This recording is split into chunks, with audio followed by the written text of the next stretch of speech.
Hey guys, I'm back with a new day and a new story. Welcome to Divya's diary. Last వీడియోలో already చెప్పున్నాను కదా, ఊరు వెళ్తున్నాం అని చెప్పేసి. అది తిరుపతి అనమాట. ట్రైన్ దిగిన వెంటనే విష్ణు నివాసానికి అయితే వచ్చాము రూమ్స్ కోసం అని చెప్పి. యాక్చువల్గా అయితే ఎవ్రీ ఇయర్ ఎర్లీ మార్నింగ్ 6 ఆ టైంకి వస్తాం కాబట్టి డైరెక్ట్గా కొండపైకి అయితే వెళ్ళిపోయే వాళ్ళం. బట్ ఈసారి టికెట్స్ రిజర్వేషన్ అనేది కొంచెం లేట్ అయింది కాబట్టి ఆఫ్టర్నూన్ 12 ఆ టైంకి అయితే వచ్చామన్నమాట. సో ఇంకా కిందే స్టే చేద్దామని అయితే అనుకొని అక్కడే రూమ్స్ కోసం అయితే చూస్తున్నాము. కానీ ఇక్కడ క్లైమేట్ అయితే చాలా అంటే చాలా బాగుంది. కొండ కిందే ఎంత బాగుందని అంటే కొండ పైన ఎంత బాగుంటుందని అయితే చాలా ఈగల్గా వెయిట్ చేస్తున్నాం అనమాట. ఇక్కడైతే వేడివేడిగా మిరపకాయ బజ్జీ అయితే తింటున్నాను. ఇది తిన్న తర్వాత మాకు చెప్పారు ఇక్కడ రూమ్స్ అవైలబిలిటీ లేవు అని చెప్పేసి. వెంటనే మళ్ళీ బయలుదేరి సర్చింగ్ అయితే స్టార్ట్ చేసాము ఆటోలో.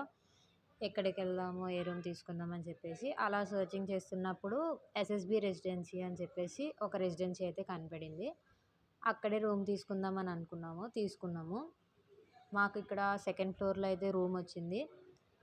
టోటల్గా 2000 రూపీస్ అయితే పడింది. రూమ్ అయితే బాగానే ఉంది, హైజీన్గా ఉంది. ఒక పెద్ద బెడ్, ఇంకా ఒక సైడ్లో ఒక చిన్న బెడ్ అయితే వచ్చింది. ఏసీ ఉంది, ఫ్యాన్ ఉంది, బాగుంది, అంతా బాగుంది. రూమ్ పర్లేదు, ఉండొచ్చు. మేము నైట్కే ఉంటున్నాం కాబట్టి అడ్జస్ట్ అయిపోవచ్చు. అంటే అడ్జస్ట్ అయ్యేంత బాగాలేదని కాదు, టీవీ అదంతా పనిచేయట్లేదు, సో పర్వాలేదు. అంతే గైస్, ఈ రోజుకి. రేపైతే కొత్త వ్లాగ్తో మేము ముందు ఉంటాం.